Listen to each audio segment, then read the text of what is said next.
I think it's going to give us a countdown, so I'll let you know. And forgive me, guys, in advance for licking my lips a lot. I sunburnt my lip really bad. So I'll be applying moisturizer throughout this. Throughout the...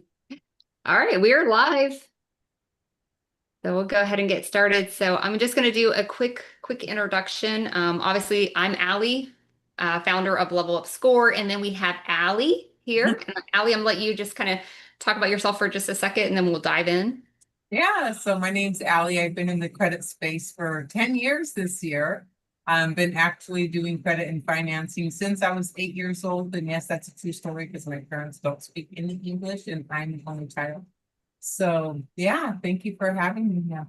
Yeah. So Allie is being modest, but she is like, I think the first person that I ever had a conversation with that I was like, oh goodness, she knows my business as much as I know my business. And what I mean by that is I've been a loan officer for 22 years and she knows how to work with loan officers. So had I met her all those years ago, I would have probably been sending a lot of my business to her because she knows how to work with us. So that's why she's on this live with me today, is that she's got her own credit repair organization and she's working with loan officers and real estate agents to help them get clients. So like really partnering with them. And I think she can bring in a lot of firsthand experience on that.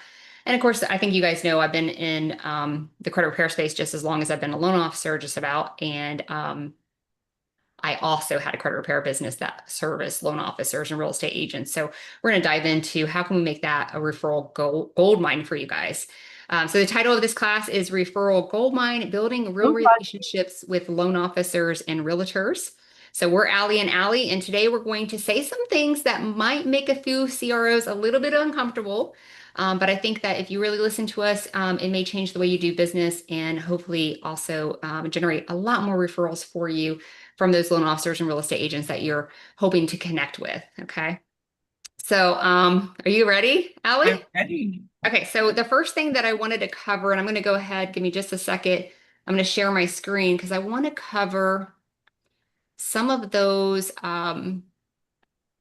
like shocking truths that we see in this space with working with loan officers and how CROs work with them as well. So give me just one second. We're going to share.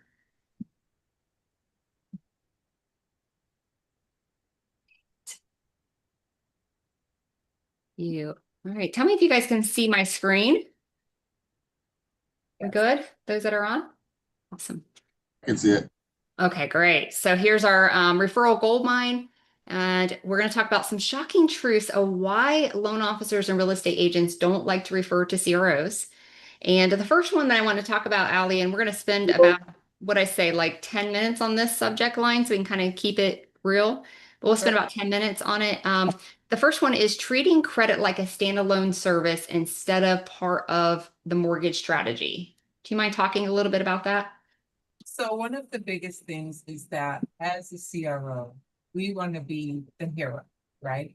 We want to just delete everything, but not everything needs to be deleted. There are some collections, like, are you guys aware that you can have up to $2,000 in collections and still qualify to buy a home?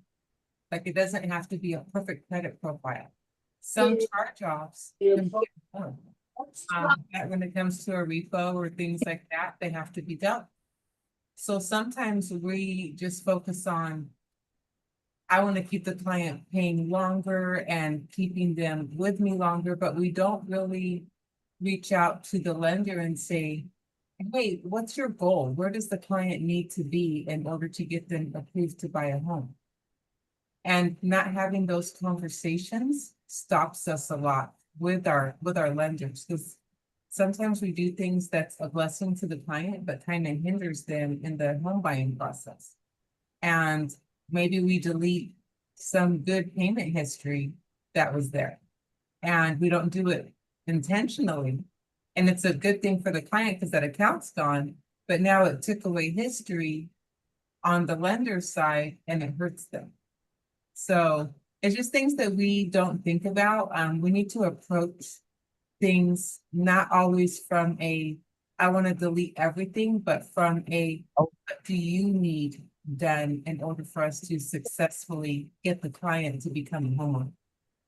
Yeah, and I think that's really important. So, as a loan officer and us loan officers, we have like a running joke. There's no dispute that ever created a loan for me. Mhm. Okay.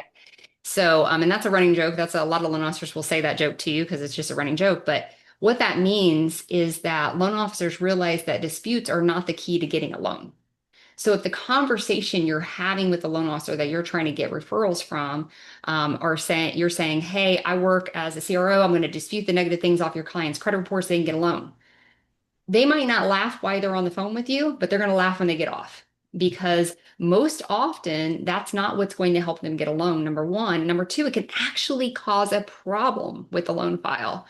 So one of the problems, and I know Ali just said a few of them, but one of the problems that we see often is the credit repair company will say, "Hey, we're ready to go." We pull a hard pull, which by the way is an expensive cost for us. Okay, so we're pouring a hard pull of the credit report. It does two really negative things as soon as we do that. Number one, it's a cost. Well, number two, it's a hard pull in the consumer's credit file. I guess number three is it causes trigger leads. So now, unless I told my client to get on the do not call list, they're getting called by every loan officer out there trying to steal the deal from me. Okay.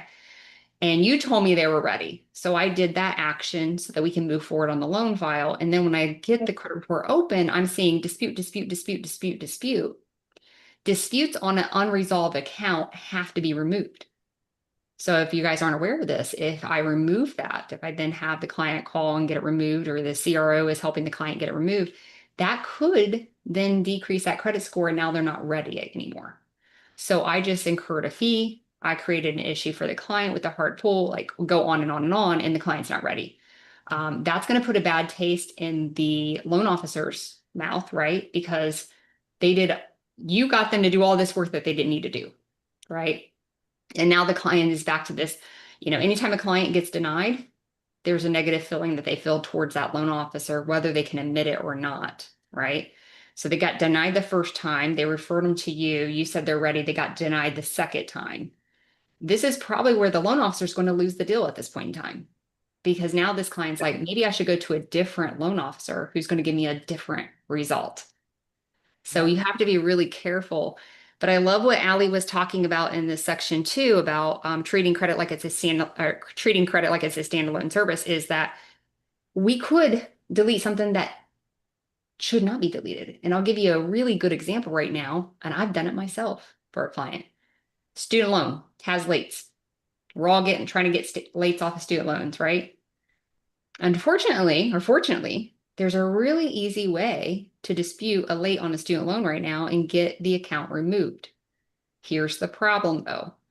If that is my credit history and I get that Mhm. removed, I just dropped that client's credit score and possibly kick them out of being able to be approved because now they don't have enough credit. Or certainly getting them kicked out of being able to get conventional financing at a lower interest rate, right? So this is where being a CRO and you're working with loan officers, you have to understand the process that loan officers are looking at to get a loan file created. And we'll go in more in detail of that. But is there anything else that you have, Ali, that we could talk about with this? One thing is a lot of us are using uh third-party credit monitor, right? And so some of us don't understand that those scores are based on a Vantage 3.0 score, whereas your lender, they're pulling a FICO 2, FICO 4, FICO 5. So what does that mean? And this is where you need to learn what lenders look for. If you're pulling a Vantage 3.0, our scores are on average, and I say on average because I've seen a bigger difference and a shorter difference, okay? But they're on average about 45 points difference from what we're pulling. And you're like, oh, Allie, no problem. I'm not pulling a Vantage. I'm pulling a FICO. Great. You're pulling a FICO 8. So that's about 30 points difference from a FICO 2, 4, and 5. So if your lender tells you, my client really needs down payment assistance, we need a 640 score, guess what? It's not the highest score that approves them. It's not the lowest score that approves them. It's the middle score that determines an approval or denial. So if your lender needs a 640, that means that 2 out of 3 of your Vantage scores need to be 685 or higher so that you have a higher chance of your lender pulling a 640. Let's say they're going conventional and they just need a 580. Great, add 45 points. That's what your goal is to get them to. So then you can go back to your lender and say, hey, right now I'm seeing this mid score at 685. Can you do a soft pull and make sure that they're there? Mhm. And at least have that conversation with your lender because your client might be ready to go. But if you're just like, oh, my scores are ready at 640, you're good, go back to your lender. And then your lender does the hard pull, like Ali said, you're going to look bad and the lender's going to look bad.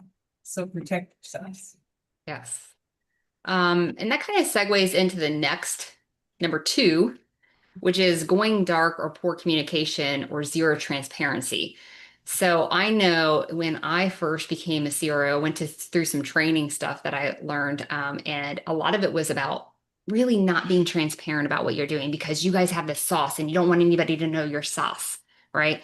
But that hinders your abilities to have a partnership with loan officers if you are being cryptic, if you will, right? You need to be very transparent. There needs to be a lot of communication. So, like what Allie was talking about in terms of we're using Vantage scores. And most of us probably are using Vantage scores for our process. We have to be able to educate the loan officer because, believe it or not, a lot of them don't understand this. Educate the loan officer and say, hey, we are working on the credit file based on the Vantage. And we are familiar that you're working off of the mortgage score, FICO 5, 4, and 2. We understand that there's a score difference. So what we found is about a 45-point difference. So we are going to work with that, but we want you to know. So when we send you your updates for your client, you can subtract 45 points before you make a decision that they might be ready to go, right? So keeping that in mind, one of the things that is very important with loan officers, and I hear it a lot, is they send a deal to a credit repair company and then it's crickets. I've even had some loan officers say, hey, I want to send it to a CRO, but I don't want a bunch of updates. No, they don't. A lot of times, loan officers don't make money unless they close the deal. It's commission only process. So they're not wanting you to hit them up all the time and bother them. But sending them an email with an update every single month, the same update you're sending to your clients is super important because they may be looking at that and go, oh, and I would get the call, hey, Allie, I think they're ready. I'm going to go ahead and move forward on a loan. Great. Let me know if there's any problems, right? Or when they make that communication with me, I can say, well, they might be, but here's one of the issues that I saw. Is this still going to be an issue for you? Or do you think you can go ahead and move forward? That way we're partnering, we're having a communication together about the process for this client. And I think a lot of times CROs like, oh, you referred me, I'm going to do my job and I'll send it back when my job's done. That's not actually how it should work or does work. And it doesn't work with any partnership like that. Allie, do you have anything to speak on that poor communication and no updates? So the no updates is a big one. Sometimes they'll call and they'll be like, hey, what does this client stand? One thing that I do whenever I sign up a client is I make them sign a form that says this realtor or lender has permission to inquire about my account because some clients will say, I do not want any disclosures. So I have to, even though they're the lender's client, they're also my client. So I have to protect myself and make sure that I'm not giving out their private information to the lender because maybe they were just tire kicking at the moment and they're not ready yet. Or maybe they didn't get a good feeling from that lender and they want to look around. Now, if I do have permission to communicate, and all of a sudden my client tells me that they're talking to someone else to protect my referral with that lender, I'll call the lender and I'll be like, hey, when's the last time you spoke to Jane Doe? I think you need to give her a call. And all my lenders know that that's code for they're fishing, pick up the phone. So without me disclosing that they're fishing, I'm letting them know you might want to reach back out to Jane Doe and see what's going on. And then whatever happens beyond that has nothing to do with me. But at least I did my due diligence for them. Yeah, that's a huge takeaway. You're asking for permission from the consumer, which is important because once they're referred to you and you're working on their file, they're working with you. That agreement between you and them is a confidential agreement that you're Mhm. going to hold their information private. But then if you have that team player like a loan officer that you know is going to want those updates and it's essential to the process, you can communicate that like, hey, I'm going to send you over this document to sign, just saying that you're okay with me communicating with your loan officer here. And here's why it's so important, right? That way you want to encourage the client to sign that because you want to be sending those updates to the loan officer. It's a really important part of the process. All right, we're gonna go to the last one. Number three, acting like the hero instead of the collaborator. You want to talk on that? That's that's the one where we're like, look, I deleted all these things. You're ready to go. You should be excited. And they still get the denial. We as CROs, we don't ask the income questions. We don't know what their DTI is. We don't know where they stand. We don't know what their employment history is. We don't know if they just changed jobs. We're just focused on this is what I see on your credit report. This is what I want to do for you. But if we don't have those communications with the lender, it can actually hurt our clients and it can hurt our relationship with the lender. So never try to be the person that says, I can delete that. In fact, I just had a realtor in my area who told the client, oh, I can fix your credit in 8 days. Really? Good luck with that. And I told my client, that's illegal. He can't promise you or guarantee anything. He should Mhm. be saying that because we control our work.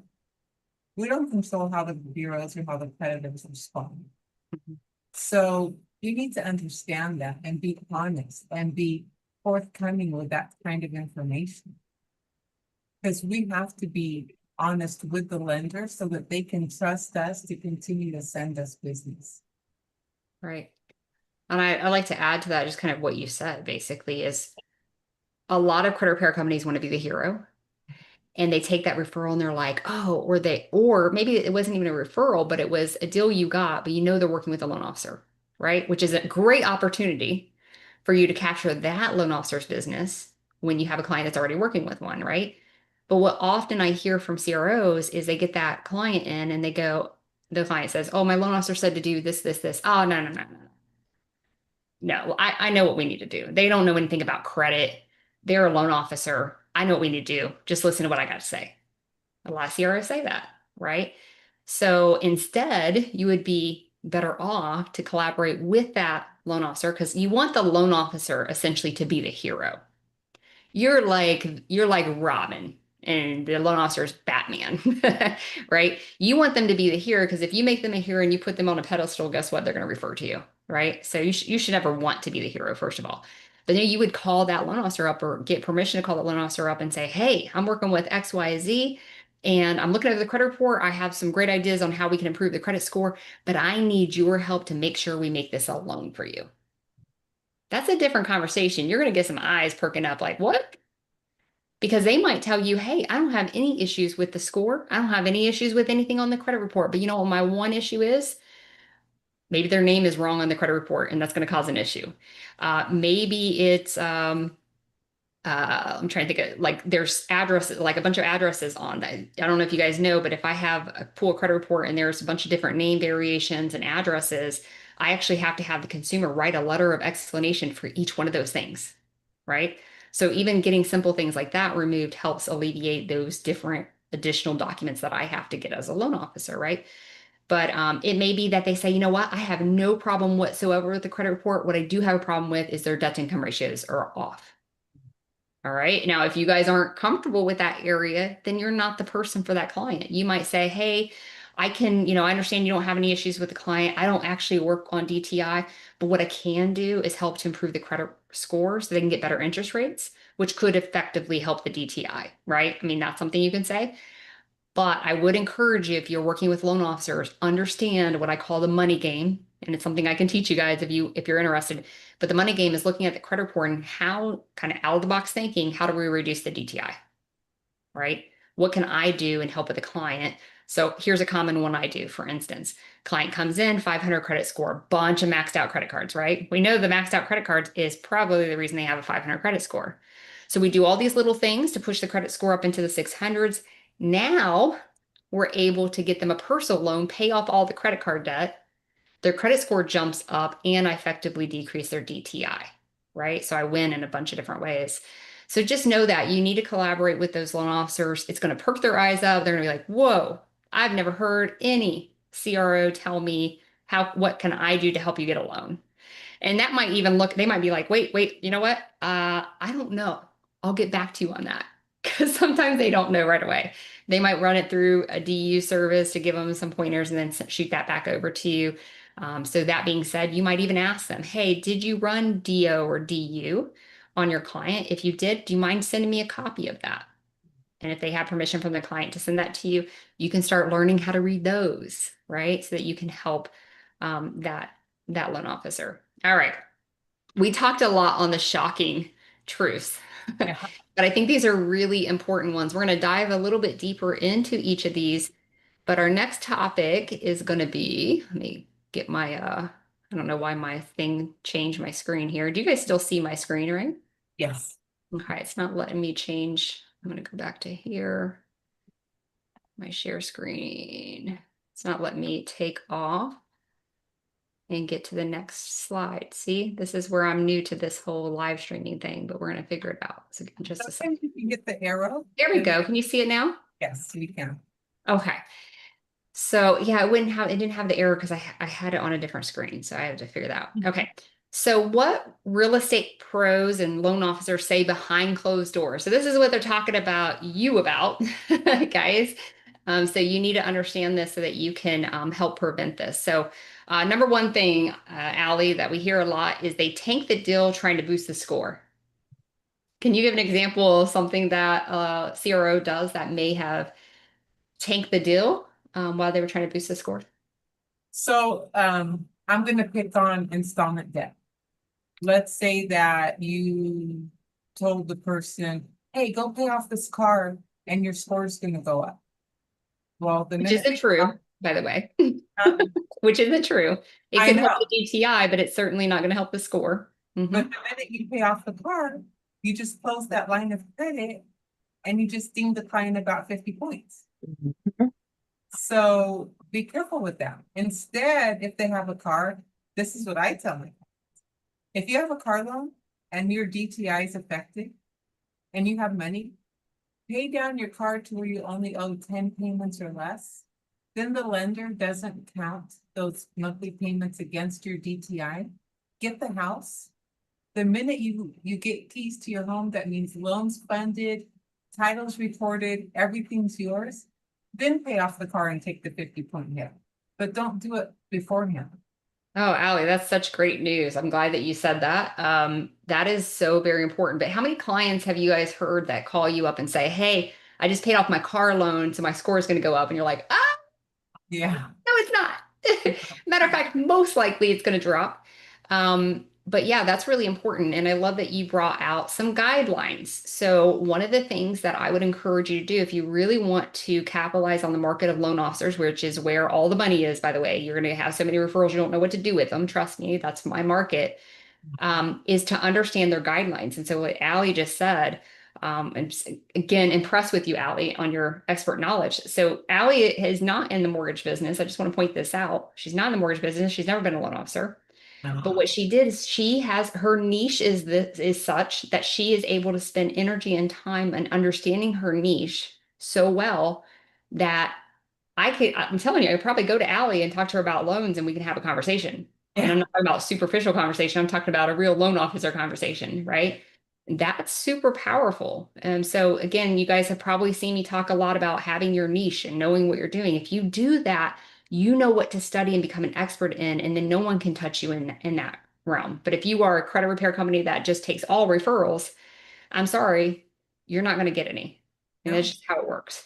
So sorry, that was a little sidetrack, but you understand the guidelines. So yes, if you were to pay down an installment debt of a car and there's 10 payments or less, then I don't have to include that into DTI.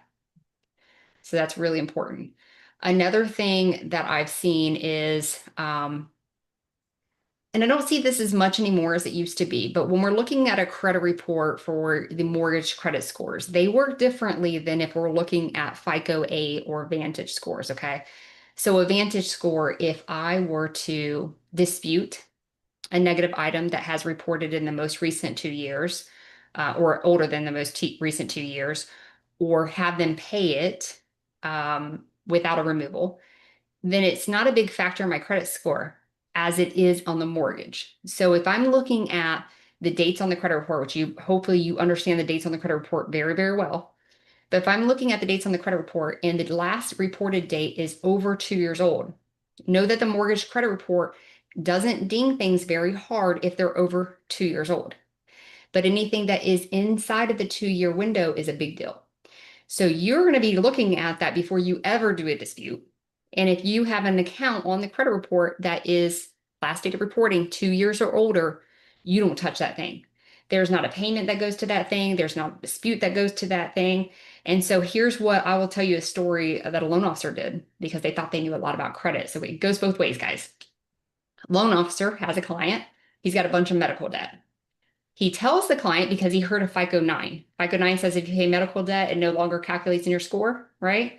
And I'm talking about before it got removed. So we know it gets removed, but let's go back to a few years ago.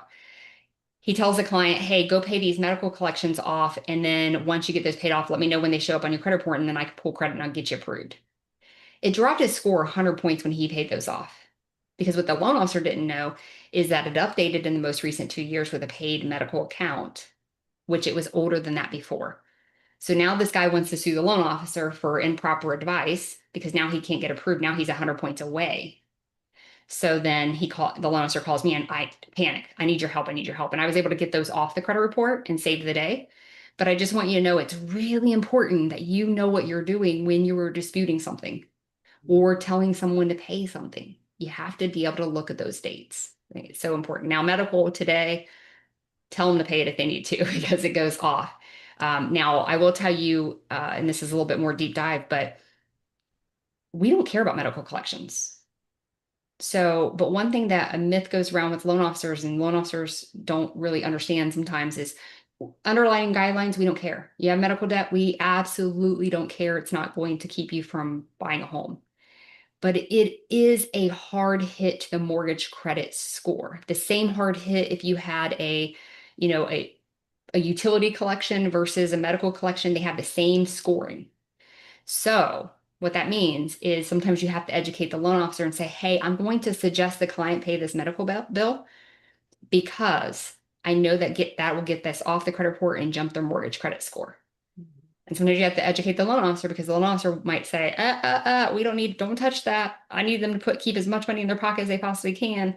Touching that's going to cause a problem. But I know as a CRO, because I know my information, that I can jump their score and now they're ready. Right. So just know that you really have to be collaborating as a partnership with this and making sure that both of you understand each other's process, right? Which is really important. Okay, number two, I'm going to go a little quicker on this, Allie, okay, because I tend to talk too much. But number two, they don't keep me in the loop. And that's true. You know, you get the client and you're so focused on delete, delete, delete, and work, work, work, and you never update the CRO. I'm sorry, the lender. So it's really important to, if you have a software that you can loop them in, every time the client gets an update, they receive an update. And at least that's still touching the lender every month. Not that you have to physically pick up the phone and call them and say, hey, this is what Jane Doe's up to. But at least you can give them a little snapshot into this has been deleted, this is pending, this is this is where the scores are at. Now we do have the clients on the flip side, and I'm sure many of you deal with this too, where you ask them, hey, who referred you over to me? And they're like, I don't know. I just spoke with some guy on the phone and they gave me your number. And I'm like, great. You have the guy's phone number and I could do a reverse search and find him, you know? And they're like, no, I didn't keep it. So then you're kind of stuck because the client's not giving you the information. The lender didn't email you the information. One thing I do always ask of my lenders, and I would encourage you to do the same, is hey, whenever you send me a referral, can you please just email me and give me their name and their email address? Because now on my CRM, I can tag that lender to that client. And then I can also update the lender and say, hey, John Doe, Jane Doe booked an appointment for this day at this time. Thank you so much. And just the fact that they know that you responded and acknowledged that you received the referral and that you already scheduled an appointment and that you took it, that alone speaks volumes. Mhm. Or, hey, lender, Jane Doe didn't answer the phone, but I sent them a text and an email. As soon as I reach out to them, or as soon as I connect with them, I'll let you know.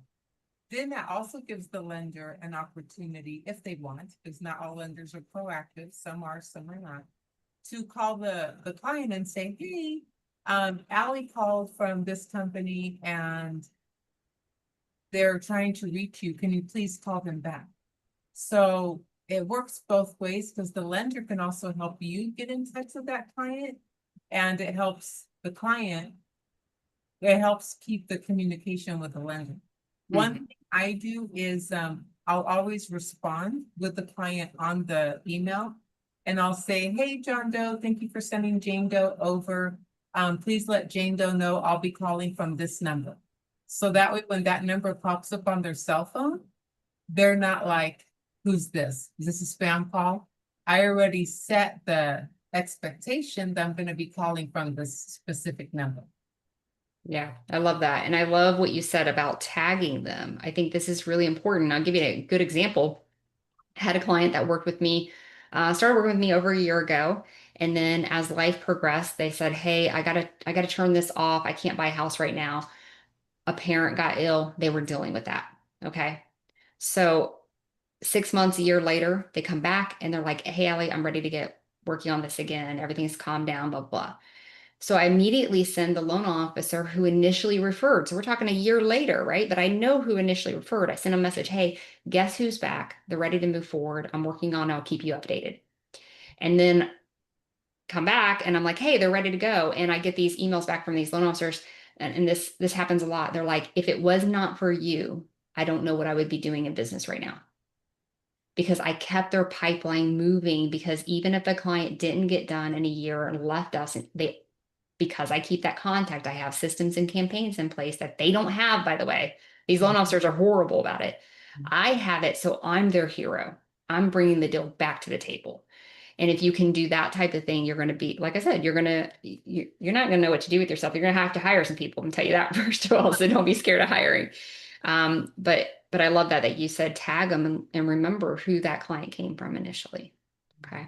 All right. Number three, I can't risk my reputation. And this one, I interviewed a bunch of loan officers. I went to a tag event in Atlanta, Georgia recently, and I interviewed a lot of loan officers. And I'll be posting some of those interviews. But one thing that I heard a lot, guys, is I can't risk my reputation. So why are they saying that? Because our industry has a bad name. And that's because we do have bad players in the industry. And usually those bad players are actually pretty substantial organizations. I won't name names, but I think you guys know one. Yeah. But because of that, we have a bad name for ourselves. So they are scared. They are scared to refer to you because of that. And another thing I'll give you just a little background that you might not know. Loan officers, we're on a database called the NMLS system. Okay. This system is public. You can see how good of a loan officer I am. If I've had some negative stuff, you're going to see that on that system. But that's where the government is following me. So every loan I produce, my number goes on that loan. Okay. So if I'm referring business to you and you are doing what I call fake credit repair, which means you're temporarily getting all the negatives off the credit report, adding a bunch of trade lines on the credit report, and I happen to do that loan off of that, and that loan defaults, that's a strike against my license.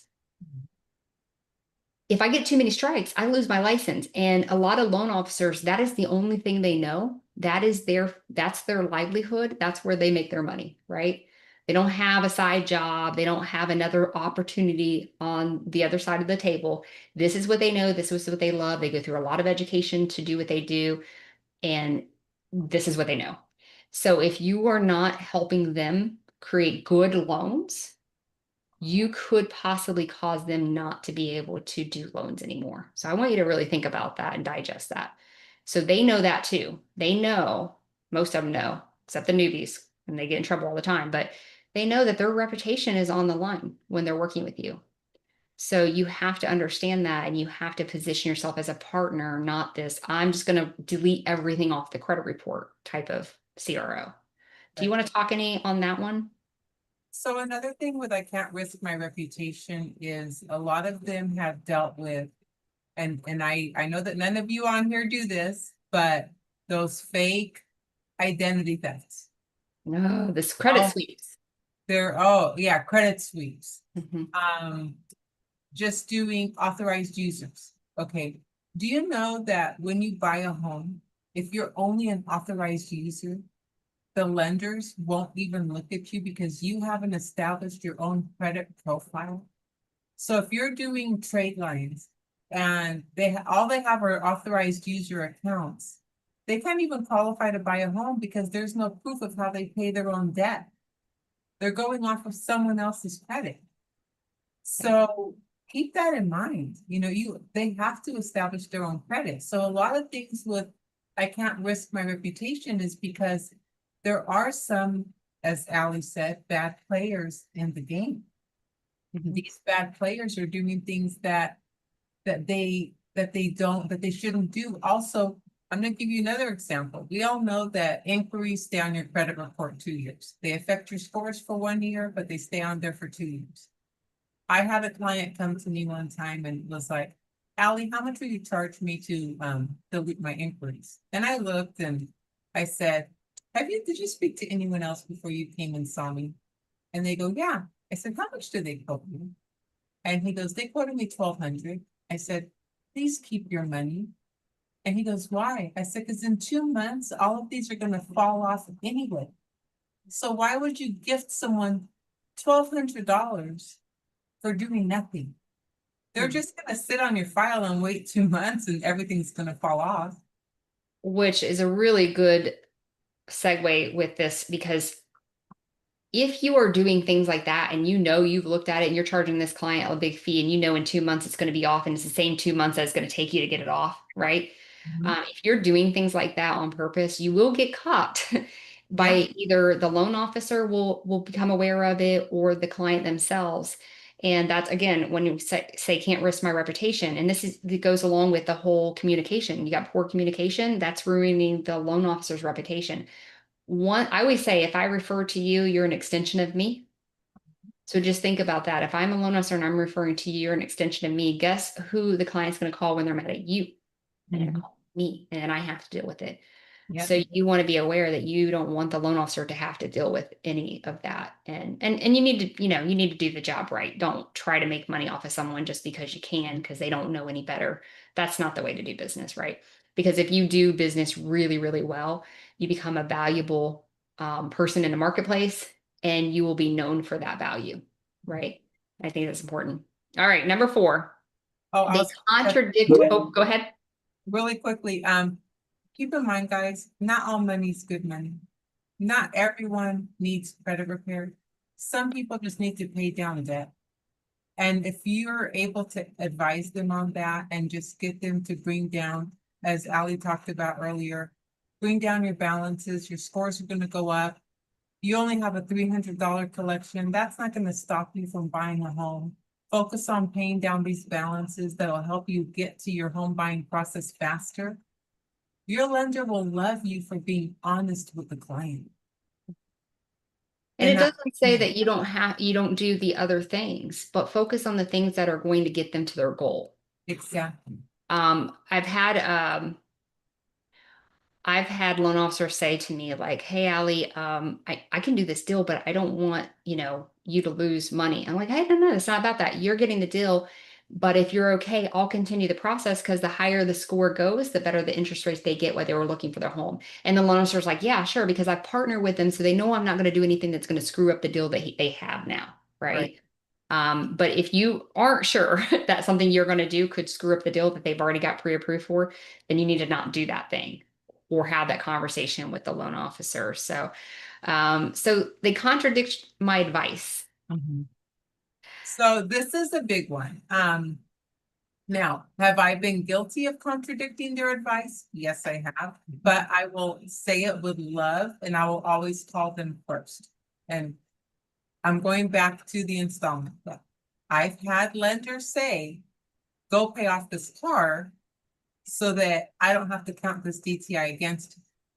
So I'll call the lender and I'll say, hey, I understand you told Jane Doe not to pay off this car, but if we could just get them to pay it down to 10 payments or less, you don't have to count this payment against their DTI, and then they won't take a hit on their credit. So I want to give them that advice instead. Are you okay with that? And then they're like, oh, I completely forgot about that. Yeah, no problem. So then you're still the hero and you're knowledgeable in what you're saying. And you're not taking advantage of the situation. I've had clients tell me, oh, here's a big one right now. This one I'm really irritated about. So I'm in California and our statute of limitations is 4 years. Client has a debt, unpaid debt, and unsued debt. Okay, so the debt to this creditor who sues everybody did not sue this client. It was a $13,000 debt with Discover. It was about to fall off her credit report next year. Lender tells her, you need to pay this debt. This 70-year-old lady starts making payments on this Discover account. Restarts the statute of limitations. Exceeds statute of limitations, no longer legally collectible. And she just reset her clock and now she's forced to pay it off because of this lender's advice. And now they will sue her, so she can't not do it. Yeah, and that's I think a really good takeaway, Allie, is when we say when loan officers complain that we're contradicting their advice, this is where we're blatantly telling the client, no, don't do what the loan officer said, that's wrong. You go to the loan officer if you do know something may be different than what they're saying, because you know the other side of it on how it affects the credit, because you know the statute of limitations, you know some things that the loan officers aren't, that's not their job, right? Their job is how to get a loan. So with Allie's person, they said, hey, I need this paid off probably because there was a DTI issue because above a certain threshold of amount of debt owed, we have to factor in a payment as if they're making a payment, even if they're not. And it probably was an issue with the DTI. So in that respect, the loan officer did their job of saying, here's what you need to do. But luckily they're partnered with Allie, who, had they caught this and they were partnered with you at that time, and you could say, hey, great advice. I understand why you're telling them to do that, but here's some things we need to look at. And here's maybe some workarounds we can kind of discuss on how we can do this without restarting the statute of limitations and possibly creating a judgment for her, right? Again, that's where I'm saying this partnership is so vital for both of you because they don't know your side and you don't know their side well enough, right? Unless you're Allie. But you guys can get there. But even still, we'll talk about this later, but don't assume, Allie and I talked about this the other day. I'm a loan officer. I've been a loan officer for many years. I get deals from loan officers, right? Because they know that I'm going to get a loan done for that client and I'm going to send it back to them. But sometimes I've assumed something because I know my guidelines, but every loan officer has their own overlays and their own processes of what they can and cannot do. But I assumed something one time with the client and it was not the right assumption for that loan officer. So me and the loan officer had to talk it through and get over our ill feelings, his ill feelings for me because I did that. So again, even me as a loan officer, I can't assume. I have to have that communication with the loan officer. All right, number 5, they only focus on deletions. We've really harped on this already, so I'm going to kind of skip through that. But guys, that's not how, like I said before, loan officers, we have an internal joke is no deletion ever got me a loan. Just remember that. They scare my clients. Let's talk on that for just a second, Allie. What are some things that CROs do that scare the clients into not even buying a house now?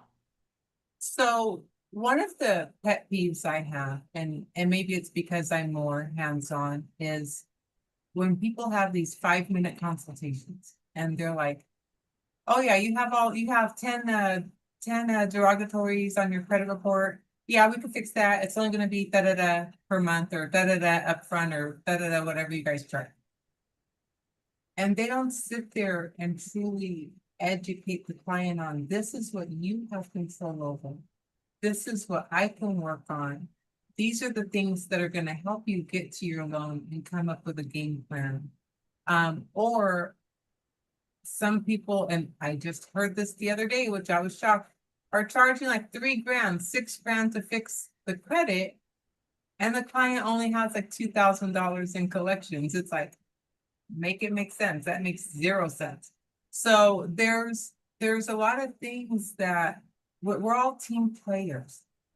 We're here to support each other, and the ultimate goal is not me, it's not the lender per se, but it's the client because it's their finances, it's their lives, it's their income versus their expenses. If you're quoting a client and the client's already like, oh, I just can't do that. That sounds tough. Not a problem. Here are the things I want you to focus on to get your scores up on yourself. Okay. If my price, and mind you, I'm not expensive. If my price is too high for you, where if it's a financial burden for you, don't pay me. But focus on these things that will get your scores up. Now, you need to know that if these things are still remaining on your credit report, it might stop you from buying a home. But at least focus on these good things that you have control over first. And then if you're in a better financial position, come back to me. Do you know how many people come back because I was honest with them? And because I didn't push to sale? So it's just things to, and that way the client feels comfortable with you and they feel like they trust you and you're not just scaring them because you're not just focusing on, I'm gonna close the sale today. Because my philosophy is not all money's good money. Yeah. And you're going to be seen as more professional. If a client can't pay you, you should give them some things that they can do on their own. The loan officer is going to, especially if you're seeing this in an update in an email, which I always do a Loom video Yeah. talking about those things so that the loan officer also sees that I'm in the deal to help them get a loan, Mhm. right? Not to line my pocket. I'm going to line my pocket because I helped you with the deal. So I don't have to worry about every client I make money off of, Mhm. right? That the loan officer sends to me. And I think if you can wrap your head around that, your partners, you will not have to worry about money, even if you give free stuff away. Because there are so many clients that will be able to pay you, will pay you handsomely, and you'll get those results to the loan officer, and then they're going to send you deals. So great advice. Thank you, Allie. And not All only that, right. Yeah. even because you didn't push them into a sale, they'll refer you their friends and family and exes, like, you Oh yeah, know. they will. Yes. One of my biggest months, and a lot of people are like, whoa, when they hear this. One of my biggest months in business is during Thanksgiving and Christmas, Mhm. which you would typically think, oh, well, that's when people don't spend money because it's the holidays. But no, with my clients, they're all sitting around tables together, going to events and parties with their families and friends, and conversations start happening about, hey, I heard you bought a house, blah, blah, blah, or, I credit issues. Oh, I got a girl. That's why those are my biggest months because that's when my clients are out there talking to their family and friends the most. Yeah. So if you're doing a really good job, you will find that you won't have to worry about referrals coming in. They're just going to come in, especially if you're partnering with these loan officers and you provide that exceptional value to your clients, right? So I'm going to go into the CRO versus the deal closing partner. So now you're changing the name of yourself. You're not a credit repair organization when you're talking to loan officers. You will totally put a block right there in front of your face, and they won't want to hear anything else great that you have to say. No. So your new name is, hey, my name is Alicia All. I'm the deal closing partner that you haven't had in your organization. Here's how. Okay. Because that's what they want to hear. If you go in there and you say, hey, I'm a credit repair professional, I help people with credit, blah, blah, blah, you are, I'm not even listening to you because I'm going to think right away, you're probably one of those guys, you know, and that's unfortunate, but that's what's going to happen. So change your name. If you have a niche, I was the first time home buyer specialist, guys. first time home buyer specialist. Credit was not in my name, right? So just kind of think about that. And being that niche, I was able to go find all the down payment assistance programs that are available. So I was able to bring that to the loan officer, say, hey, I got down payment assistance for your client, XYZ. So um, have your niche, change your name. All right, so the typical CRO, I'm going to read this, focuses on disputes. They have more of a reactive focus on their coaching with the client, and they're really stuck in the past. What I mean by that is they're focusing on all the past mistakes or issues that the client had rather than looking at the future. They think their job ends at deletions, right? Again, I'll say deletions never got me a loan. Only talks about credit scores and what can be removed. Ooh, I hear that a lot. I don't even have to, as a credit repair organization myself, working with these clients, I don't even have to say the word credit scores to them. All I have to say is, I have a plan. We're going to work the plan. We get the things done on the plan. We're going to get where we need to go. So the scores actually come out of my conversations with clients. So I can take that away. The goal is to get the house, right? It's not about score, right? I got a client that has a 750 score. He can't get the house. Why? Because he doesn't have the things he needs to get the house. So we're focused on getting the things he needs to get the house, right?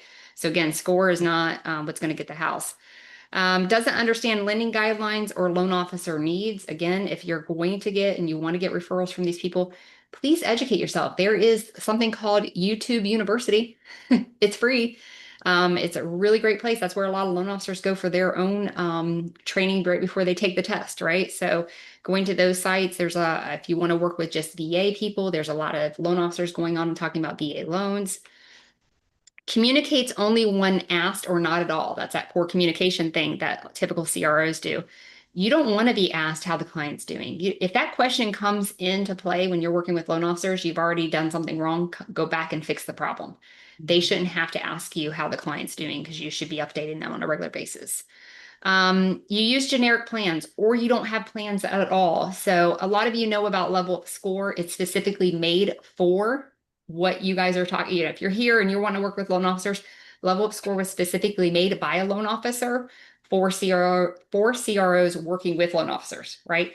So you can produce these plans that are specifically geared towards them getting their goal, right? Will it help improve their credit score? Absolutely, but it's specifically geared to do their goal. And I'll tell you how good it works. Even if I don't do any disputes and I just do the plan, they're most likely going to get their loan. So I don't even have to offer that service anymore if I don't choose to. There are reasons why disputes are good, and that's a whole nother class, and that's tomorrow. By the way, there's a 2-hour class tomorrow. We'll deep dive into a lot of the subject matter, but having a plan for the client is really important to get them to their goal. Operates as a vendor, the client or referral partner hired. So again, that's where you don't have that partnership. You're just like, oh yeah, refer me all your deals, I'll send them back. And then you don't, right? Had a conversation with a really big lender recently because I've been interviewing a lot of them for this class and for some other things that I'm working on. And the lender works with a really big credit repair company, and I'm not going to say their name because most of us know them or have heard of them. The person I love, that's a great person. But I asked the question, I said, okay, you're sending all your deals to this credit repair company when they can't get approved. And like, yeah, I said, are you getting loans back? And they stop, they sit back in their seat and they go, actually, no, I'm not. Yikes. So that means that credit repair company is just using that loan company as a feeder, but they're not partnering. So they're more like a vendor. And, if they get to go back to the loan officer, if they go back to the loan officer, that's on them kind of a thing, right? So those are your typical CROs. The results of that, you get frustrated clients, frustrated referral partners, and lost deals, right? So what is a deal closing partner? They understand their role is to get the client mortgage ready. Again, they understand their role is to get the client mortgage ready. They consider DTI, they consider reserves, they consider down payment opportunities, they consider credit building, they consider the underwriting guidelines. They communicate clearly with the loan officer and keep the team informed. They have aligned action plans with the goal in mind, not just the score.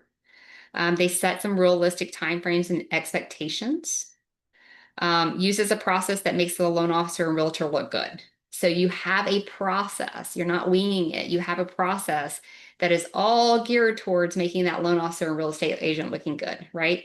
Because remember that one of their fears is that you're going to ruin their reputation. So how can you transform that? If you think that that's their fear, if that's their pain point, how do you fix for that pain point? And so that's creating a process that makes the loan officer and real estate agent look good. You operate as a collaborator, not a contractor. What is the results? More approvals for the loan officer, repeat referrals, and trusted relationships, right? You'll be the go-to person. They're not gonna even entertain a conversation with another credit repair company that might come in if you're establishing that. So if you're only removing negatives, you're replaceable. But if you're helping clients get to the closing table, you're indispensable, irreplaceable. All right, quickly, I know we're running out of time. We'll probably go over a little bit if everybody's okay with that. So the next section is CROs that win. What are some of the things that they do? So number one, we'll talk real quickly, Allie. I'm gonna let you talk some points on these. Number one, they respect the loan timeline. What would you say about that? Um, that one's kind of hard on respecting the loan timeline, only because sometimes you get clients who are like, I want to buy a house in 30 days. And that's not realistic. Or sometimes lenders will say, hey, I need this done in 90 days. That's not always realistic. So it's not that you're not respecting the loan timelines, it's also setting their expectations. Can it happen in 90 days? Yes. Is it guaranteed? Absolutely. And I love that you said that, but how many credit repair companies have in their tagline, give me 90 days Yeah. or guaranteed 90 days, right? That happens a lot. So if you have that, you need to be removing that. Those types of things. Number one, it doesn't set you up for a long-term client. What I mean by that, I have an LTV for my clients of 16 months. I don't know many credit repair companies that can say that, but I have a system and process that we get them to their goal and then we continue to improve, right? Get them to the goal as fast as possible, continue to improve, and then they have new goals and we work on the new goals, right? So I keep these people for a long time because I'm not saying 90 days. Those aren't coming out of my mouth. Well, we're going to get you to your goal as fast as possible. And then I want you to stay with me because we're going to make it even better, right?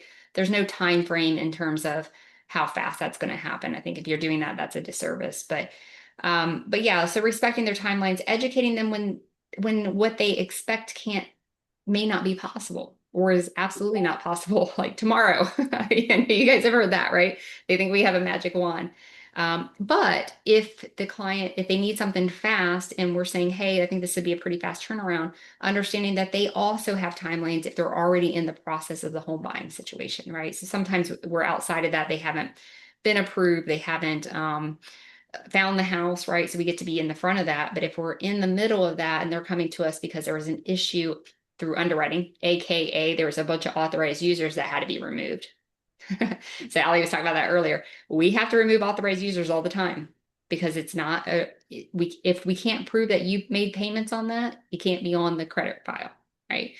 And so if we're removing those and the score crashes, then I got to call Allie up. I'm like, Allie, I need some help here. We just crashed the score because we had to, by underwriting guidelines, remove all the authorized users.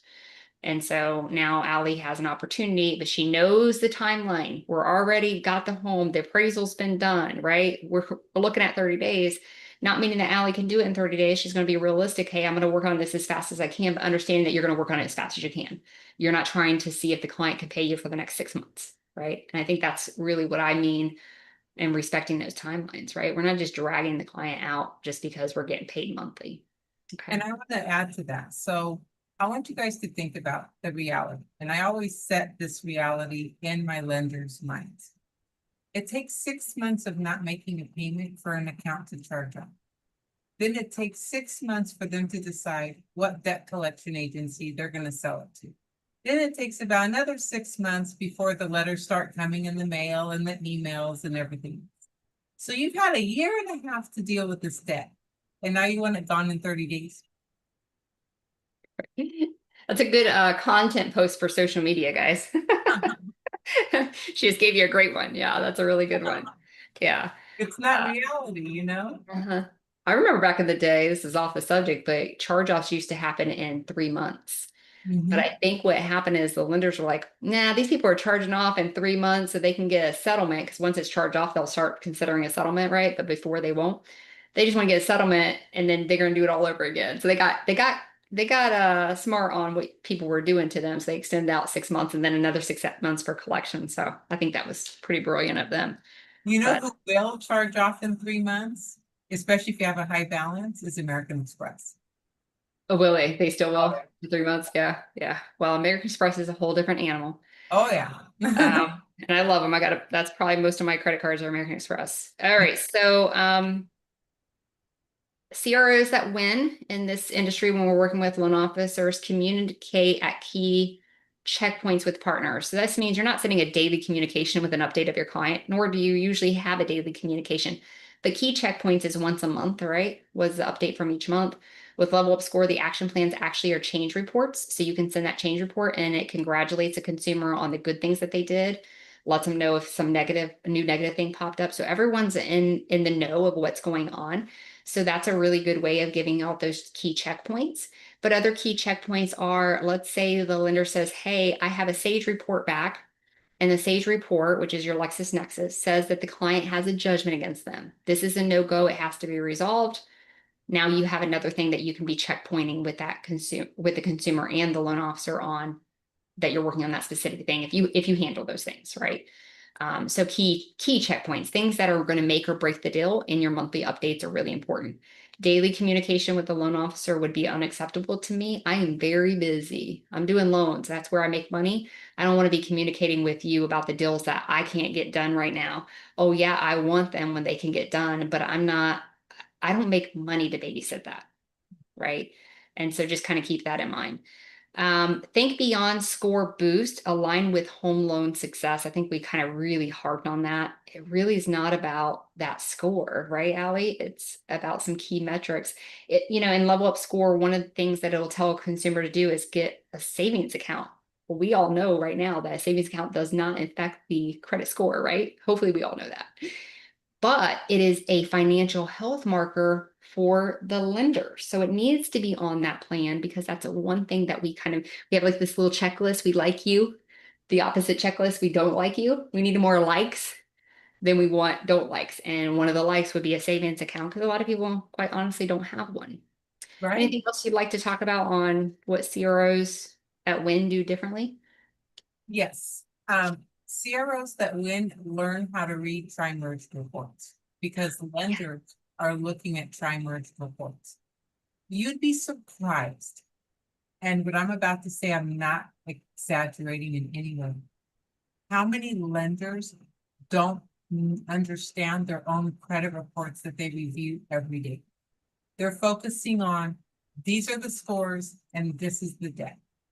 So sometimes I tell them, well, you're pulling a FICO 2, 4, and 5. Well, Allie, where are you getting that information? The last page of your report. You know, it's Mhm. like it's right there, but they don't even look. They also don't even look at, like, you guys need to get familiar with the ECOA codes because if it's a B, it's a borrower's account. If it's a C, it's a co-borrower's account. If it's an A, it's an authorized user. So you need to be familiar with that. Also, DLA, date last active.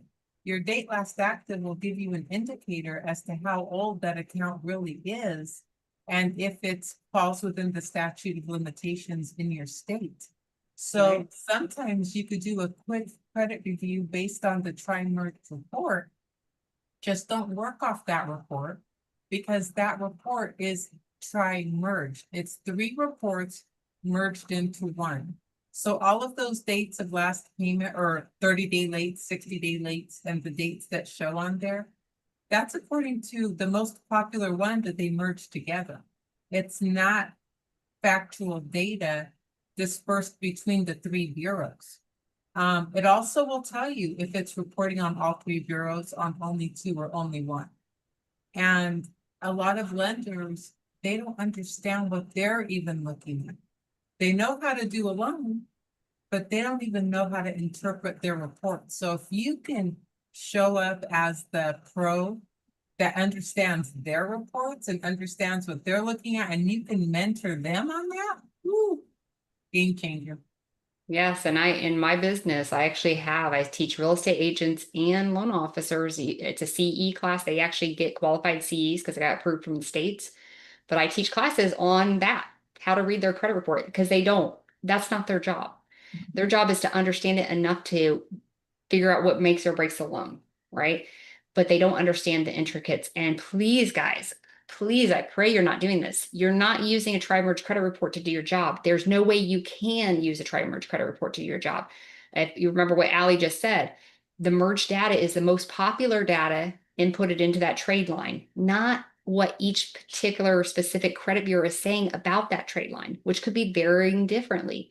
And so when you're using a tri-merge, you can't do your job off a tri-merge. Do not use it. So if a client says, hey, I got the credit report from my loan officer, can you use that? Your answer is blatantly, no, I can't. I can't.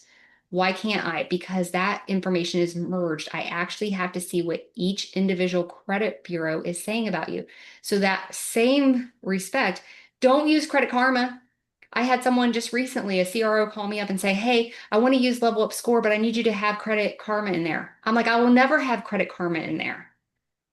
That doesn't serve anybody, right? We don't get the information needed to do our job off of Credit Karma or any of those free type sites. So you need to have Smart Credit or My Free Score Now or Identity IQ, or you need to have those. Those are not tri-merge reports. Those are each specific bureau laid out individually so you could see what's going on. So Allie, thank you for bringing that up because I wrote a note that I wanted to talk about that. I even put a star and then I Yeah. forgot. So I it's so actually important. call I call Credit Karma credit drama. Credit drama, yes. And it creates a lot of issues for people. It Um, does because it updates you every 7 days, right? So mhm. why does Credit Karma update you every 7 days, but the credit bureaus only update you, your scores get updated every 30 days? Because Credit Karma is directly connected to your creditors, not to the bureaus. So that's why sometimes your clients will be, or even if they're sitting in front of you, why is your credit report saying that my balance is this? If you look, my Credit Karma already shows the new balance. Yeah, they're getting the information from the creditors, not what's already been reported to the bureaus. So they're speaking two different languages. Yeah, I think it's very important that you understand that. I think, yeah. So thank you, Allie, for reminding me that we need to talk about that. Okay, so we're going to go into the next slide. I know we're over, so if you want to stay, stay. I think we're going to pour out a lot more information here, but we also both know so much that we want to give you so much. So that's why we're going over. So next one, how to integrate with the mortgage workflow. So I'll kind of talk a little bit about this. So real estate and mortgage pros work on deadlines, right? We talked about that earlier. So you need to know them and you need to be able to align your steps. And I'm specifically talking about a loan officer who's already in the process, right? And then an issue happened and they contact you to help them fix the issue. Really understanding what they need and what those deadlines look like. Because if you want to be the hero for the loan officer, you need to be able to see if that's something doable that you can do in their time frame because they're harassed. The loan officers are like the one person that gets harassed the most. Okay. So the client themselves are harassing the loan officer when things aren't going well. The real estate agent is harassing the loan officer when the loan's not going well or something's up. You got the title company that they got to communicate with. They got to communicate with the insurance company, and if there's a condo association, they have all these people that they're communicating with. That's why some loan officers only do refinances because then they only have the client. Right. But in the home buying process, we have all these people we're communicating with. And if somebody drops the ball in that process, it's always the loan officer's fault. It's never anybody else's fault. It's the loan officer's fault. So when they come to you and they say, hey, Allie, I got an issue with this client. Here's the issue. I need your help. I'm in a time frame, this is my time frame. I got to get this done, this real estate agent. And that's the beauty of having a partnership is you guys can really talk about those things. The loan officer will open up and say, this real estate agent is giving me a hard time. Or for the real estate agents, this loan officer is giving me a hard time. I don't even know what's going on. This loan officer is not keeping me updated because that happens too, right? So everyone in every industry has issues with communication. You just won't, right? You guys are going to be the ones that are on top of it. Um, Build out your simple communication loop, right? What does that look like? If a lead comes in, how do you manage that? You need to have a system in place for that. You're not going to wing this, guys. You have to have a system. So for me, I'll give you an example. My loan officers and real estate agents know that the way that they're going to refer to me is they're going to send an email with the client CC'd. They're going to introduce me on that email with some specific things. You've already given me the okay for Allie to email you and call you, right? Here's Allie's contact information, like kind of what Allie said earlier about she will respond back, I will call you from this number. They have that in their script. So I even build up the script if they need me to of exactly what I want them to say. And they have that as a template and they just send that out to their client. And then I immediately have an email that gets sent out right after that, which is my online consultation process. So if you guys are interested in how I do online consultations where I don't pick up the phone, that class, if you go into the Facebook page and scroll down, you'll see that class. But they get an email and it's a video of me talking about the online consultation process, right? My point of that is I have a system for every piece of flow when that client comes in the door, and my loan officers understand the flow. So if a client emails the loan officer says, hey, I haven't heard from Ali yet. The loan officer, hey, she's going to give you an update every 30 days. You must not be at 30 days yet. So they actually help with that whole process, right? Um, Using level up score plans that show that roadmap, right? If you don't have a plan, level up score has them for you so you don't have to make them, because hopefully you guys don't want to sit there and look at credit reports trying to create these plans. The level up score creates a plan. It also has the resources embedded in the plan that the consumer can do. So they're not having to have analysis paralysis where they're trying to find out how to get the thing that you're asking them to get, AKA, let's say a credit card, right? But you want to have that clear roadmap. And actually, if you guys, and Allie's familiar with level up score, so she can kind of talk on this too, but if you show an action plan to a loan officer, just so you know, if you don't know, they already have action plans that they can buy. They're just very expensive. They're $25 to $35, and that doesn't assure them that they're going to get the client. It's not a user-friendly plan. There's a lot of issues with the plan, but they're used to being able to have something they can give their clients. If you step in and you show them this user-friendly plan that the loan officer doesn't have to pay for, right? You're going to stand out with those loan officers because they're going to see, oh, this person's not just about disputes. They have a whole plan. This plan is exactly what I would have told the client, right? So I think that's really important. And then lastly, position yourself as a teammate, not a competitor, right? Or not as a give me all your deals kind of person. And what I mean by teammate, you guys should be doing your own social media stuff. You should have, your Google account with your reviews so that clients are calling you for that process so that you can say, hey, I got a loan officer for you, and you're going to be referring to the loan officer too, right? Loan officers who get referrals from you will always send you back all their stuff, right? So just keep that in mind that you want to be essentially a partner with them. Anything you want to say on that, Allie? So one thing that lenders use a lot, and I want you guys to familiarize yourselves with, is what's called a credit score simulator. I am not a fan of credit score simulators, and I'm gonna tell you why. They look at the debt, they look at the collection, and they're called what if. So what if I pay off this debt will happen to the score? So sometimes it'll say, hey, John Doe, go pay off this debt and you're gonna get back 75 points. John Doe goes, pays off the score, pays off the account. The lender goes, which by the way, costs the lender money.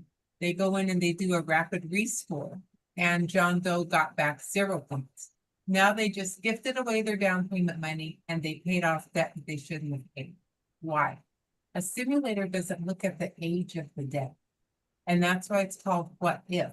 And this is where you have an opportunity to educate your lenders on age of debts, statute of limitations, when simulators are not a good idea for a client, and how they can save money by not doing a rapid rescore on things that aren't going to matter, and not to advise clients to pay off time bar debt based on this simulator. Allie, I love that. So rapid rescores, if you guys don't know, is very expensive for us as a loan officer to do. So we only want to do them, obviously, if we think we're going to get a loan deal done. So you have to understand that, especially if you're advising your client, like, hey, you just paid that debt down, get this and send it to the loan officer and they can do a rapid rescore. Be cautious about doing that because that's a very expensive thing for loan officers, but it can sometimes be important in a deal. But exactly, the Wayfinder and Score Navigator and all these, they are simulators. So Level Up Score is not a simulator. So that's the difference between them and us. But this is important that Allie brought that up because if a loan officer is used to doing those systems, you already know now that those are score simulators. I was actually talking to someone, I can't say the name because we're live, They are a reseller of those reports. Okay. And they called me up and they said, "Hey, Allie, we need to talk to you because we're doing case studies on these. And we're finding that sometimes when the clients do the actions that are on these reports that loan officers are giving them, because we're selling them to the loan officers, it's actually decreasing the credit score rather than increasing it. We found out about your software. We want to explore that, do a case study on it because we need something that's, we're getting complaints from our loan officers now, right? Because again, so you can step in and you can have that conversation and say, hey, here's some reasons why you don't want to use the system that you're currently using, and I'm going to replace it with this. And then you have your plan. I'll give you another really great example. I had a loan officer that sent the Score Navigator report to one of my clients. And the Score Navigator report, because it's a simulator, just like what Allie just said, the simulator said, and I don't have the numbers exact, so this is it's not an exact story because I don't remember the exact numbers, but simulator essentially said, hey, instead of paying the $419 on this student loan, which just so you guys know, that was the minimum payment for the student loan, pay $219. I think we all know that if the consumer would have done that, they would have got a 30-day late on their credit report and late fees because they didn't pay the minimum that was due. But the reason that what a simulator told them to pay 219 is because she was $219 over the original loan amount. So it knew that anytime you go over the original loan amount on a student loan, it drops your credit score. So it knew, hey, if you pay this 219, it puts you back at your loan amount. This is a good thing for your credit, which it's right. But it didn't also cross-reference to say, oh, but your minimum payment is 419, so make 419. Does that make sense, guys? And that's one of the problems with that type of system. And that's a story you now can tell when you're dealing with a loan officer. Say, hey, here's an issue I've seen. This is what my solution solves, right? So hopefully that helps you guys with communication with the loan officers. All right, we got one more slide, Allie, and then we're done. Okay, so how long over we? We 18 minutes over? That's all right. We figured we'd probably go 30 minutes over, didn't we? All right, so the partnership playbook. Um, these are kind of some of the essentials to have in place before you're asking for referrals. Okay. And before I get into this, I just want you to know that tomorrow at 5 p.m. Eastern time, I am having a 2-hour class where we're going to deep dive into all of these things, like what things to do as a loan officer, or excuse me, as a CRO, what things not to do, even down to how do you call a loan officer to start getting their business, right? I gave you a lot of little hints here. Have a niche, change your name. So those are the first things I want you to think about before tomorrow. But hopefully you guys can join us for that class. But the partnership playbook, a deliverable that builds trust easily. Again, I'm talking about the level up score plans. You certainly can make your own plans, but if you go into level up score, if you're not already familiar with it and you create your white label, you're going to see that you probably don't ever want to make another plan yourself again. Okay. Not just for the simplicity of it. You don't have to review credit reports anymore, but it's an easy way to then offer change reports to your consumers to congratulate them on the good things that they did and also make them aware when something negative or some negative action they did actually decrease their credit score, right? Um, but these reports, loan officers love. I did a post the other day called Show Them the Plan. Show them the plan. It works. They want to see this. Do you have anything you want to talk about on that part, on having a deliverable? So I've been introduced to Level Up Score, and I gotta tell you guys, I'm so in love with it.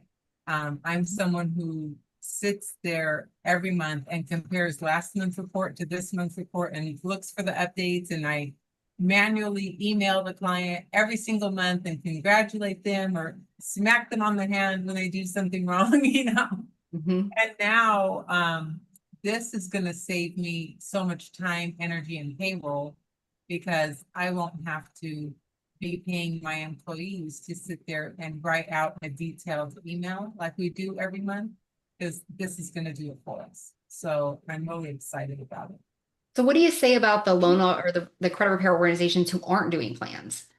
Like if they say, well, I don't need level up score or have to worry about that because I'm not even going to do a plan. What do you say about that, especially if they're going to work with loan officers? So that goes back to the lender's fear of their reputation and that credit repair or CROs, forgive me, scare their clients. Because how many of you have ever heard, I signed up with ABC company, I gave them my money and I never heard back. And We see that all the time. We're not, yes, we're here to help clients with their credit, but ultimately, and if you guys have to consider this, I want you to consider this. We're educators in this space, and we're here to help the consumer learn. Sometimes they need to have a budgeting class with you. You know, sometimes they need to learn where their money's going. Nowadays, with all of these apps and Google Pay, it's all mindless spending. I Mhm. got it, I could tap it. I got money at the bank, tap it, pay it, got it, go. That's not how life works. People aren't even looking at, I brought in this much money, I have this much to spend, and I have this much left over. They're focused on, I got $500 in the bank today, I can go shopping. And so we as educators need to tweak that and need to help them realize that so that they can be successful homeowners. Because as renters, guess what? You're paying someone else's mortgage. Whenever there's a problem, you pick up the phone, either the landlord or the property manager comes in and takes care of it. As a homeowner, you are the property manager. You are the landlord. You are the one that has to deal with those things. So if you're not financially prepared, if your credit's not prepared, you have no way to pull in finances to deal with the issue of your home. So we need to be beyond just credit repair. We need to have the human compassion back in our industry. I agree with that. I agree with that a lot. And okay, so let's talk about a simple, seamless referral process. We talked about that a moment ago, but this is really essential in your process. I like to say, and I know this is live, so I grudgingly say this, but clients can be liars. Oh, yeah. So if a client's telling the loan officer, "Hey, my credit repair organization's not communicating with me," if you're not being transparent and you have this seamless process and system of when that client comes in, here's the things we're going to do, and the loan officer is attached to those things, then the loan officer can't back you up because the loan officer's in the dark too. And you probably haven't communicated with the loan officer. So if you haven't communicated with the loan officer, then you probably haven't communicated with the client. So I actually use my loan officers as my way of proving that I'm doing what I'm doing and having that deliverable. You got this deliverable. I was telling Allie the other day, we were having a conversation and I had a client who they were working with me with the loan officer. So the loan officer knew I was doing what I was doing. But they went, they saw a house and there's a real estate agent attached to this now. So the real estate agent calls me and says, "Hey, I need to talk to you about the client that you're working with. That's my client." And I said, "Okay, let's get on a conversation, client, three-way call." Get on the call, and the client tells the real estate agent that I Hey, Nikki. what I said I was going to do. Okay, so what that means is their credit score did not improve so that they can go get the home. Okay, which was true. So I had given a plan right from the beginning that said, here's the things you need to do. Now, I want you to know that I was able to get every single negative item off of that consumer's credit report. We either removed it by handling the situation or removed it because there was egregious errors, right? So all the negatives were off, but his score was 500 because he didn't do the credit building things that needed to be taken in place. So then we're on this call with this real estate agent who doesn't know anything because he's not in the mix because he came in late, right? And the client says, "Well, you never told me I needed to do those things."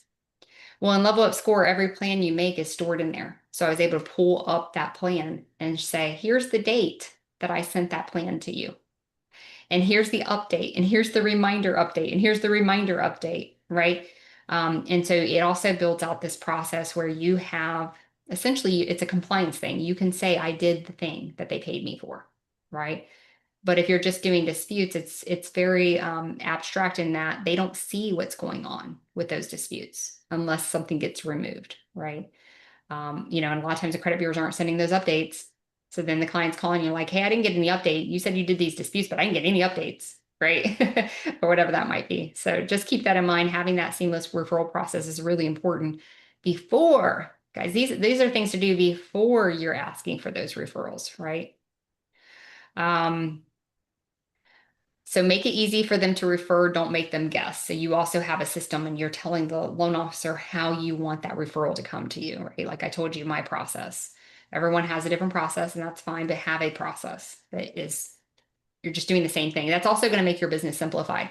So I'll give you an example. I have a friend of mine who's a credit repair organization, and he does a lot of business with real estate agents and loan officers.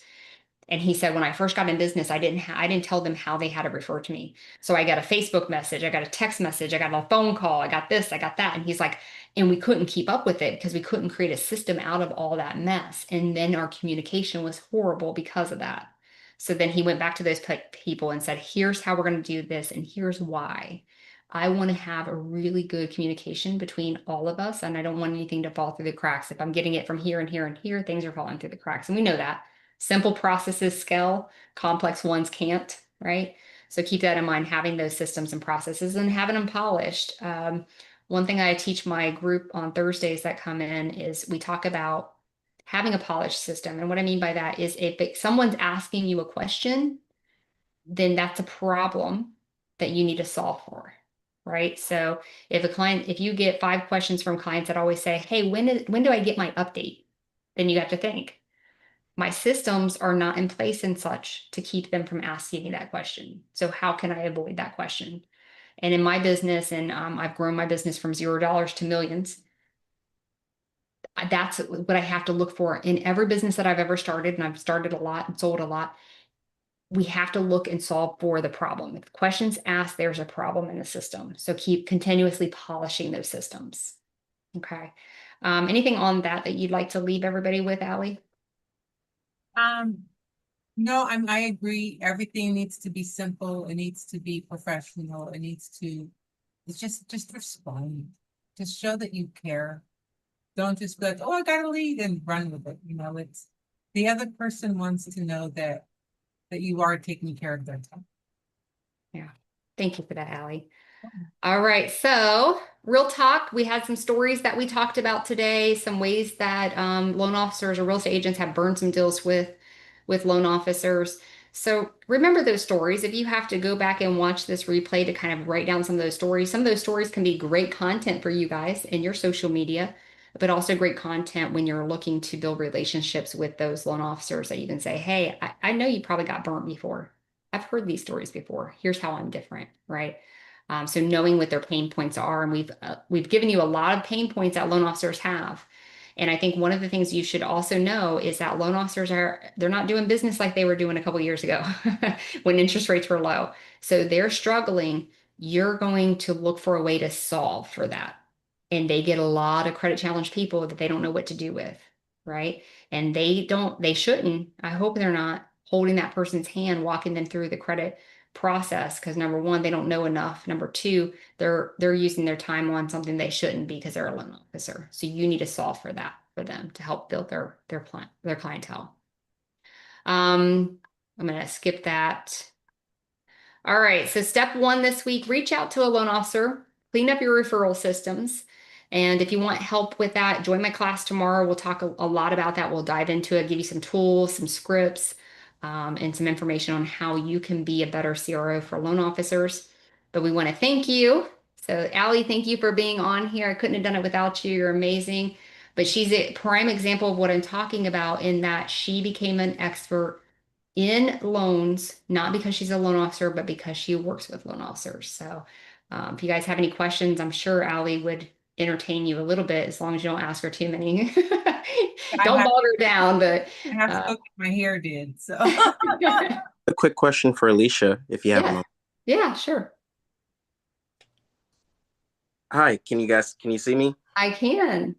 Hi, here, switch this over so I can see you guys too. There we go. Hi, my name's James. I'm a business owner located in Central Florida, and I had a quick question for Ali. Well, I know you're both Ali, but for Alicia, I watched your YouTube interview with Daniel. He runs credit Repair call. Repair Cloud, yes. And it was a great interview, and I learned so much about your story and level up score. And so I wanted to ask you about reaching out to loan officers. So I know that given your experience, you have 20 years of experience being a loan officer yourself. And then you talked about using Loom to establish, sending simple videos, making that easy. For someone who, let's say if you're starting out, from scratch and you want to, maybe you don't know a lot of loan officers and you'd like to establish these kind of partnerships that you guys were discussing, what would you recommend as far as reaching out? I was considering using Loom, just to kind of initially establish, contact with them. Is that something you would recommend? Yeah. I was listening to someone the other day. They call us scroll droolers. Okay. What I mean by that is that people will scroll through Facebook and social media and they're just scrolling and scrolling and scrolling. The only thing that catches their attention is a video, right? And so I think that's just us in general. So if we were to reach out to a loan officer, reaching out to them and saying, hey, I'm going to send you a video about how I'm different or what I do. And of course, changing your name is a big help for getting that communication. But a Loom video, amazing. I love Loom videos. One, if you ever seen a Loom video and it embedded in an email that you're sending out or in even in a text message, you see movement, right? So it's not like the static picture like YouTube is, a static picture until you hit play and then you see stuff. It's like you're moving around. So I'd be like moving around in my videos. Why? Because when people see this movement, they can't help but to click. They want to click and see what's going on with that movement, even if it's just a little gesture. So Loom videos, I think, are very powerful. They get your message across. People don't want to read anything, right? But I would suggest if I was reaching out to the loan officer, I kind of talked about this before. Loan officers are used to having an action plan. They're not good ones, and they all know that. Most of them know that, but they still are familiar with it. So if you were to do a Loom video with an action plan that's white labeled to you, because you guys know level of score is all white labeled to you, no one knows this level of score. It's your plan. If you were to do a Loom video of one of your plans, and you say, here's what I provide to your clients when they come to me. So if they have challenges, and you're going to get this too, so you can help me help them if you want to, but you're going to know exactly what I'm doing. I think that is going to push you a long way of getting that relationship with the loan officers. And I had one other question regarding this, in terms of reputation. So you said a lot of the times, loan officers have that fear of ruining their reputation. And I wanted to know if you also talked about in that YouTube interview with Daniel about the importance of Google reviews and how reviews establish trust. Would you say that also helps with establishing trust when it comes to, you know, establishing that connection with Oh someone my goodness. with an Absolutely. officer? Absolutely. The bottom of my emails is my Google reviews. So I have some Google reviews and it has a link, see all my reviews. Mhm. People look at Google reviews, but here's the magic more so than even that in terms of working with the loan officer. If you have a lot of Google reviews, you will get clients that come to you before they actually even talk to a loan officer. Okay. They come to you and you're like, hey, I can help you. They want to go buy a home. Now you get to refer to the loan officer. What I would suggest is you refer to a loan officer you don't know yet, right? Maybe you call one up and you're like, hey, my name is James and I am a deal maker for loan officers. I can get you qualifiable leads to you. But one thing I need to know is what's your specialty? What do you do? You know, for me, I was a first-time home buyer specialist as a loan officer. I was also that as a credit repair expert. So if you ask me that question and say, hey, I work with first-time home buyers. So then when you get that lead come in and someone says, hey, I'm trying to buy my first home, then you can say, hey, you got your little notes. I talked to Allie the other day. She's a loan officer who works with first-time home buyers. So now that you can call up Allie, say, hey, I just got a new client for my Google reviews. They're not ready to buy yet, but I want you to know I tagged the file with your name and they're going to see your picture and your information on all the emails. I'm going to CC you on the emails. I'll let them know already that you're going to be the loan officer when we get this file done. So I'm just going to send you the update so you're aware where we're at in the process. Dude, you're golden. Refer to them first. I always say give first before you take, right? Right. I think that that is key. So getting those Google reviews for me has been the best thing that I ever did for my business. I don't know if Allie has the same thought on that. Oh yeah, I get a ton of people that call me off of Google all the time because they find me and yeah. It's Yeah. and I do also like if I have people who lenders who are always referring me and I have a client who comes in and they weren't referred by anyone, I'll send them to my lenders who are referring me business and I'll refer to them as well. Yeah. Uh, Another thing, James, and I don't know if you're up to this, but I'm actually a member of all of my real estate associations, my local ones. So they have weekly meetings, and when I go in, I sit down and I meet realtors, but guess who else is there? a ton of lenders because they're all hungry right now. Mhm. So you go in and you can network with these lenders face to face, which is actually where I live. It's more beneficial than an email, because they like the face to face interaction. Yeah. Really great advice. Thank you both for But having this. don't go into those face to face and like I'm a credit repair expert. No, Right. I They'll be power like, Just make sure you have a better a name that fits your niche. And now 22 years ago, I walked into every place and I said, "Hey, I'm a credit repair expert," and they were like, "What? Come here, talk to me." yeah, Because we didn't have that name yet, and they yeah. didn't know anybody. So, but it doesn't work like that anymore. You really have to know where your niche is, right? Know who you are, and be able to express that. Take the word credit out of it. And I think that'll be a big help for you for sure. But those thank face I to always faces are say I'm great. your power partner. I'm your power partner, and I'm here to help your business grow. Yes, Awesome. partner, Thank you so keyword much. partner. I really appreciate it because I was thinking about, if they want, if the loan officer, you reach out to them and if you don't have necessarily 20 years of experience like you do, and I know, eventually you can get to that point, but I just wanted to see if reviews are something that they would reference, if they wanted to look online, look you up, and if that's something that they would consider. Certainly. People So are addicted to looking at you up online and seeing your reviews. So I awesome. think that's really, and always when someone sends a review, always reply back to it so that your comments are on there. That's super important. I get a lot of feedback from people. I have a 1-star review on one of my companies, and I get more business from that 1-star review than any of my other 5-star reviews. And I literally have people say, "Hey, I looked at all your reviews, but the one that sold me on using you is your 1-star review because of my comment back to that client." Okay. So keep that in mind. So if you get a 1-star review on any platform or someone's negatively reviewing you, before you get emotional, go into ChatGPT if you need to and say, how do I respond to this professionally and friendly so that I actually attract business, not repel it, right? Right. Uh, so be very careful. And now I didn't have ChatGPT back in that day when I replied to it, but I had to turn on the happy face and write that reply. Okay. So keep that in So mind. view it as an opportunity to An opportunity to Always. attract, right. always looking for opportunities to attract, right? Yeah. Thank Very, you so much. I really appreciate the advice. Thank you. very welcome. Does anybody else have any questions? This is a great time to ask. So on this screen you see here, this is my class for tomorrow. It is at 5 p.m. Eastern time. It is a paid class. It does have a fee to it. If you are a Level Up Score client, like you're actively using Level Up Score, the cost for this 2-hour class is only $49. Okay.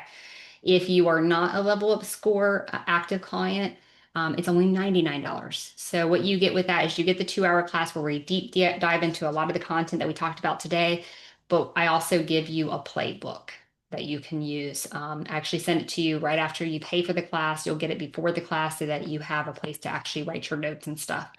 So if anybody has taken any of my classes, in the past, you always know I give you some toolkits along with it because my goal in every single class that I teach is how do I teach it, but you can take off and run with it. That you're not having, again, to ask a lot of questions to be like, well, you taught me this great information, Allie, but I don't know how to apply it to my business. The idea is to get you to be able to apply it as well. Okay. So you can scan that QR code and it'll take you to the payment platform to do that. But yeah, let's go ahead and open it up. Does anybody else have any other questions for us before we wrap up? Hey, Allie, it's Sheila. Quick question for you. How are you doing? I'm good. How are you, Sheila? Good, good, good. You're great. Thanks. So my question was in regards to the session that you're going to have. I know in the past you mentioned before that when you are disputing, specifically for clients that are trying to purchase a home, you don't dispute with the credit bureaus. You dispute with the either I think the third party agencies or the collection agencies. Um, is that something that's going to be covered in the class? Yes, I will cover that in the class. Okay, Yes, I perfect. will. There's Thank you. another class though that's really diving into that. But so if you don't, if you're like, hey, Allie, you didn't really cover that in this class, because we will be talking a lot about how to work with loan officers and how to dispute correctly and that kind of thing. But if you feel like I didn't dive into it enough, remind me. But on next week, I actually am teaching a class specifically on my method, which I think is the correct method of how to dispute. I'll be teaching that class. So there's a live event next week on Wednesday, same time like we're doing today, and that's with McCarthy Law. And we're going to be talking about how disputes and litigation and things like that and what to do and what not to do. Because one of the conversations I had interviewing them was they have a lot of credit repair companies that incorrectly dispute something. And then when they Mhm. go to try to do litigation, they have to essentially do those disputes over again in order to set it up for litigation, or it just completely keeps them from being able to do litigation. So I think a lot of times CROs don't realize that sometimes the things that they do to dispute because they think it's going to work to get off actually sabotage it, could sabotage the entire process. And of course, with loan officers as well. Okay. So that class will really deep dive into that, and that'll be next Thursday. Okay. Yeah. Perfect. All right. Thank you so much. You're welcome. You're very welcome. Any other questions? You guys have us, so you better ask some questions. We got the answers, probably, maybe. Yes. Hey, Alicia, this is Kayla. How are Hey, you? Kayla, how Hey, are I'm good. you? The class for next week with McCarthy Law, is Yeah. there a charge for that class as well? Not for the live class on Wednesday. So it's Wednesday at 12. It'll be a live stream just like this. Okay. So there's no cost for that whatsoever. The class the next day is the actual class, the 2-hour class where I'm teaching it and deep diving in it. And I actually give you like this big book of actual templates for all your disputes in that Ooh, class. okay. Yeah. That one has a cost connected to it. Yeah, same cost. I always keep my classes at $99 if you're not an active level up score client. If you are, it's $49. So Gotcha. I always Thank keep it. you. Yeah. Yeah, you're very welcome. I know we have some chat, so I'm just going to bring up the chat real fast, and then I'm going to be cognizant of Allie's time because we both committed that we were not going to go over the 1:30, and we're at 1:42. So I'm going to, but I just check real fast and see. Yeah, CJ, money game. Ask me about that later because that's a really important part of my business. Just see. Sheila said, what are other ways to address the concerns of mortgage lenders to make them feel more secure? I really think changing your name, Sheila, is a big one. Having processes where you're updating them, having clear communication. But I can promise you, if you go to a lender and you start saying, hey, I got this client that you sent me. I looked at their credit report. I see some things that need to happen, but I wanted to ask you, what are the things that you need?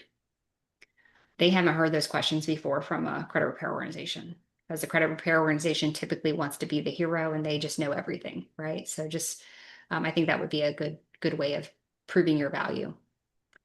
Loom videos, yes. First time homebuyer specialist is a great way to position yourself. There's a lot of those people out there. I promise you, when you niche down, you actually get more business than if you don't. So think about that. Let's see. Credit karma equals credit drama. Thank you for that, Allie. That's cute. Um, let's see. I think that's it.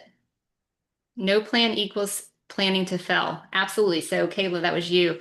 And that's in anything, right? So, if we're talking about fitness, right, and we're trying to get healthy on fitness, if we don't have a plan put in place and the steps to do that, then we're probably going to fail. So, all of that is. And Tisha, thank you for saying that you love Level Up Score. I appreciate that. All right, I think I got through this through the chat, but if you guys have any additional questions, feel free to comment on the live stuff, and Allie and I will watch that and see if we can comment back. Right, Allie? Yes, All definitely. right. I appreciate you guys. Thank you so much and have a beautiful day. Thank you all. Thank you. Bye-bye.